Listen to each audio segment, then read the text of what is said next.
Welcome to Cheap Joe's Art Stuff. My name is Julie, and I'm here to impart some knowledge to you today via a 2-minute art tip.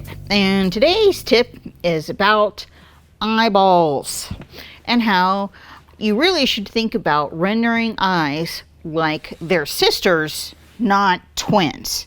And what I mean by that is one of the most realistic things about eyes are the reflections and how they reflect light.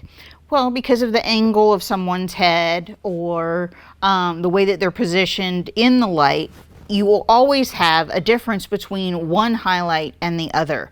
One will always be more prominent, basically the one that is closest to the light source, and the other will be smaller and likely in a different place and a different shape. One of the things that can make eyes look really dead and kind of fake is when you have two circles that are the highlights right there and they're absolutely identical.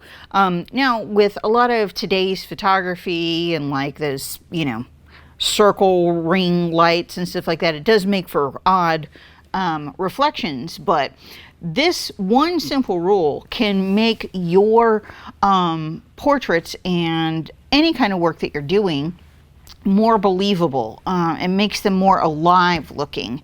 And I have some really important examples that I want to share with you from some old masters who knew this rule very well.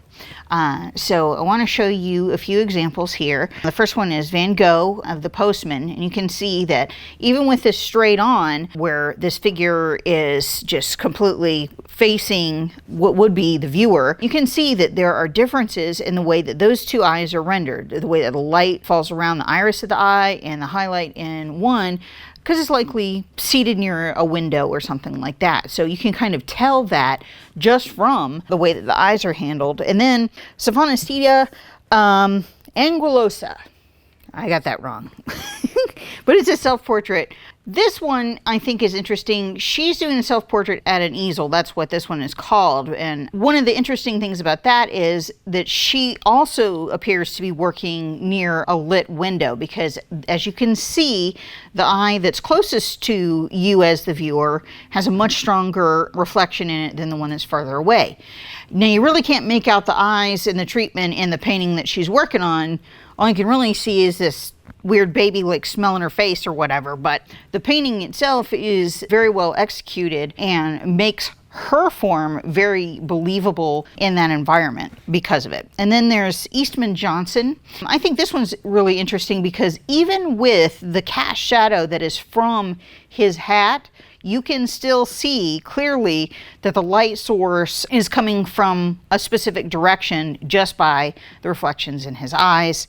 Very famous painting here, Girl with a Pearl Earring. This, of course, is Vermeer. And again, you can see that there's a variation in the way that her eyes are handled. Even though that they're a very, very dark color, those reflections are very different from one to the other based on the angle of her face.